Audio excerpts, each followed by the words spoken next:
ಮಾಡಬೇಕು. See, in James chapter 4 it says, ಯಾಕೋಬ 4ರಲ್ಲಿ ನೋಡಿ, verse 11, 11ನೇ ವಚನ, do not speak against one another, brothers. ಒಬ್ಬರನ್ನೊಬ್ಬರು ನಿಂದಿಸಬೇಡಿರಿ. He who speaks against a brother judges his brother.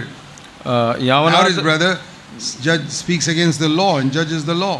ಯಾವನಾದರೂ ತನ್ನ ಸಹೋದರನನ್ನು ನಿಂದಿಸಿದರೆ ಅಥವಾ ತನ್ನ ಸಹೋದರನ ವಿಷಯವಾಗಿ ತೀರ್ಪು ಮಾಡಿದರೆ ಅವನು ಧರ್ಮಶಾಸ್ತ್ರವನ್ನು ನಿಂದಿಸಿ ಧರ್ಮಶಾಸ್ತ್ರದ ವಿಷಯದಲ್ಲಿ ತೀರ್ಪು ಮಾಡಿದ ಹಾಗೆ. But if you judge the law, then you're not a doer of the law, you're a judge.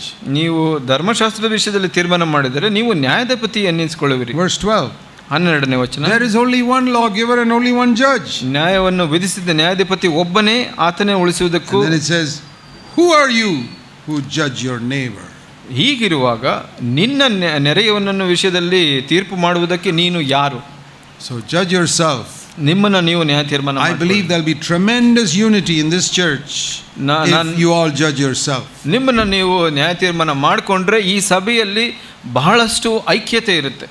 And the older members must judge themselves more to be an example to the younger ones. ಸಭೆಯಲ್ಲಿ ಹೆಚ್ಚು ಕಾಲ ಇರುವಂತವರು ಹೆಚ್ಚು ನ್ಯಾಯ ತೀರ್ಮಾನ ಮಾಡಿಕೊಳ್ಳುವಂತವರಾಗಿರಬೇಕು. How can I tell my children to judge themselves if I as a father don't judge themselves? ನನ್ನ ಮಕ್ಕಳಿಗೆ ಹೇಗೆ ನ್ಯಾಯ ತೀರ್ಮಾನ ಮಾಡ್ಕೊಳ್ಳಿ ಅಂತ ಹೇಳಕ್ಕಾಗುತ್ತೆ? ನಾನು ನ್ಯಾಯ ತೀರ್ಮಾನ ಸರಿಯಾಗಿ ಮಾಡ್ಕೊಂಡಿಲ್ಲ. The elder brother must judge himself more than all the others. ಎಲ್ಲ ಸಭೆಯಲ್ಲಿ ಎಲ್ಲರಿಗಿಂತ ಹೆಚ್ಚಾಗಿ ಹಿರಿಯನಾದವನು ಸಭೆಯ ಹಿರಿಯ ನ್ಯಾಯ ತೀರ್ಮಾನ ಮಾಡ್ಕೊಳ್ಬೇಕು. ಯಾಕೆ? Because Jesus said, to whom more is given, more is required. ಯಾಕೆ ಅಂದ್ರೆ ಯೇಸು ಹೇಳಿದನು, ಯಾರಿಗೆ ಹೆಚ್ಚು ಕೊಡಲ್ಪಟ್ಟಿದೆಯೋ ಅದರಿಂದ ಹೆಚ್ಚು ಬಯಸಲ್ಪಡುತ್ತೆ. God has given me more knowledge of him than he's given you. ದೇವರು ನನಗೆ ಆತನ ಜ್ಞಾನವನ್ನು ನಿಮಗಿಂತ ಹೆಚ್ಚಾಗಿ ಕೊಟ್ಟಿದ್ದಾನೆ. That is why I'm standing up here to teach.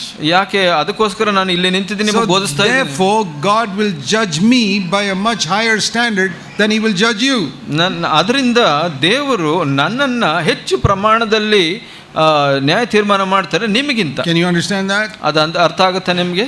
Okay, let me use an example from a school. ಒಂದು ಶಾಲೆಯಿಂದ ಒಂದು ಉದಾಹರಣೆಯನ್ನು ನೋಡಿ. Do you know 10th standard examination is much more difficult than first standard examination? ನಿಮಗೆ ಗೊತ್ತಿದೆಯಾ 10ನೇ ತರಗತಿಯ ಒಂದು ಪರೀಕ್ಷೆ 1ನೇ ತರಗತಿಗಿಂತ ಬಹಳ ಕ್ಲಿಷ್ಟವಾಗಿರುತ್ತೆ ಅಂತ? Exactly like that. ಹಾಗೇನೆ if God has given you lot of knowledge of him like that 10th standard student, your examination is going to be very strict. ದೇವರು ನಿಮಗೆ ಹೆಚ್ಚು ತನ್ನ ಅರಿವನ್ನ ಕೊಟ್ಟಿದ್ರೆ ನೀವು 10ನೇ ತರಗತಿ ಏನವರು ಇದ್ದರಿರ್ತಾರ, ಅದಕ್ಕೆ ನಿಮ್ಮ ನ್ಯಾಯ ತೀರ್ಮಾನ ಜಾಸ್ತಿ ಇರುತ್ತೆ. Like the 10th standard student. 10ನೇ ತರಗತಿ ಮಕ್ಕಳ ತರ. But that other brothers sisters just come recently to Christ, they are in first standard. ಆ ಒಂದು ಇತರ ಸಹೋದರ ಸಹೋದರಿ ಇತ್ತೀಚೆಗೆ ಬಂದಿದ್ದಾರೆ ಕ್ರಿಸ್ತನಲ್ಲಿ, ಅವರು 1ನೇ ತರಗತಿ. God will not judge them with such a high standard. ದೇವರು ಅವರನ್ನ ಆ ಒಂದು ಉನ್ನತ ಮಟ್ಟದಲ್ಲಿ ತೀರ್ಮಾನ ಮಾಡೋದಿಲ್ಲ. Some people say God will judge all of us equally. ಕೆಲವರು ಹೇಳ್ತಾರೆ ಎಲ್ಲರನ್ನು ದೇವರು ಸಮನಾಗಿ ನ್ಯಾಯ ತೀರ್ಮಾನ ಮಾಡ್ತಾರೆ ಅಂತ. In examination day do all the students in all the standards get the same question paper? ಒಂದು ಪರೀಕ್ಷೆಯ ದಿವಸದಲ್ಲಿ ಎಲ್ಲಾ ತರಗತಿಯವರು ಒಂದೇ ಪ್ರಶ್ನೆ ಪತ್ರಿಕೆ ಸಿಗುತ್ತಾ? ಇಲ್ಲ. Different class, different question paper. ಪ್ರತಿಯೊಂದು ತರಗತಿಗೆ ಬೇರೆ ಬೇರೆ ಪ್ರಶ್ನೆ ಪತ್ರಿಕೆ ಸಿಗುತ್ತೆ. All of us are in different levels spiritually. ನಾವು ಆತ್ಮಿಕವಾಗಿ ಬೇರೆ ಬೇರೆ ಮಟ್ಟದಲ್ಲಿದ್ದೇವೆ. The more you know, ನಿಮಗೆ ಹೆಚ್ಚು ಗೊತ್ತಿದ್ರೆ higher the standard of judgment. ನಿಮ್ಮ ನ್ಯಾಯ ತೀರ್ಮಾನ ಇನ್ನೂ ಹೆಚ್ಚಾಗಿರುತ್ತೆ. So it's very dangerous to know more if you don't obey it. ಹೆಚ್ಚು ತಿಳ್ಕೊಂಡಿರೋದು ವಿಧೇಯರಾಗಿಲ್ಲ ಅಂದ್ರೆ ಬಹಳ ಅಪಾಯಕಾರಿ. I tell people in CFC that. ನಾನು CFC ನಲ್ಲಿರೋರಿಗೆ ಹೇಳ್ತೀನಿ, ಬೆಂಗಳೂರಿನಲ್ಲಿ. I said it's a very dangerous thing to come to this church.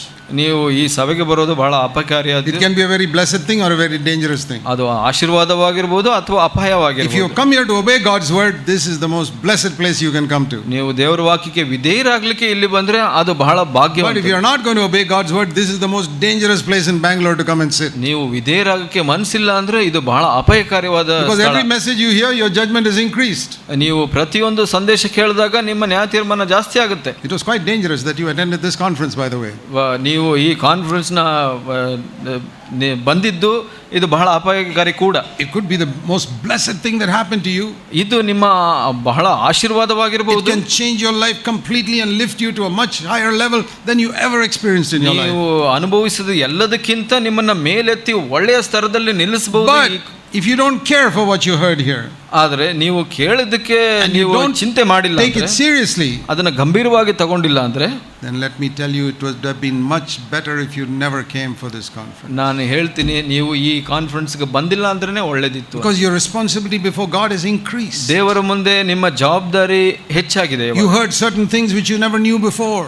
ನಿಮಗೆ ಮೊದಲು ಗೊತ್ತಿಲ್ಲದೆ ಇರೋದನ್ನ ಇವತ್ತು ಕೇಳಿದ್ದೀರಾ. Now you've gone to a higher class. ನೀವು ಹೆಚ್ಚಿನ ತರಗತಿಗೆ ಹೋಗಿದ್ದೀರಾ. In knowledge. ಒಂದು ಬುದ್ಧಿ ತಿಳುವಳಿಕೆಯಲ್ಲಿ. Your question paper is going to be tougher. ನಿಮ್ಮ ಪ್ರಶ್ನೆ ಪತ್ರಿಕೆ ಸ್ವಲ್ಪ ಕಷ್ಟವಾಗಿದೆ. Don't be afraid of that. ಅದಕ್ಕೆ ಭಯಪಡಬೇಡಿ. Do you want your children to go to a higher class? ನಿಮ್ಮ ಮಕ್ಕಳು ಮೇಲಿನ ತರಗತಿಗೆ ಹೋಗ್ಬೇಕು ಅಂತ ಇಷ್ಟಪಡ್ತೀರಾ? ಪ್ರತಿ ವರ್ಷ ಹೋಗ್ಬೇಕು ಅಂತ ಇಷ್ಟಪಡ್ತೀರಾ ಇಲ್ವಾ? ನಿಮ್ಮ ಮಕ್ಕಳಿಗೆ ಏನು ಹೇಳ್ತೀರಾ? Oh, don't go to the higher class. Examination is tougher in 5th standard. ನಿಮ್ಮ ಮಕ್ಕಳು 5ನೇ ತರಗತಿಗೆ ಹೋಗ್ಬೇಡ, ಅದು ಕಷ್ಟವಾಗಿರುತ್ತೆ ಪರೀಕ್ಷೆ. 4th standard, you stay here itself 4-5 years. ನೀವು 4ನೇ ತರಗತಿಯಲ್ಲೇ 4-5 ವರ್ಷ ಇರು. Do you tell your children like that? ಹಾಗೆ ಹೇಳ್ತೀರಾ ನಿಮ್ಮ ಮಕ್ಕಳಿಗೆ? You want your children to go even to college.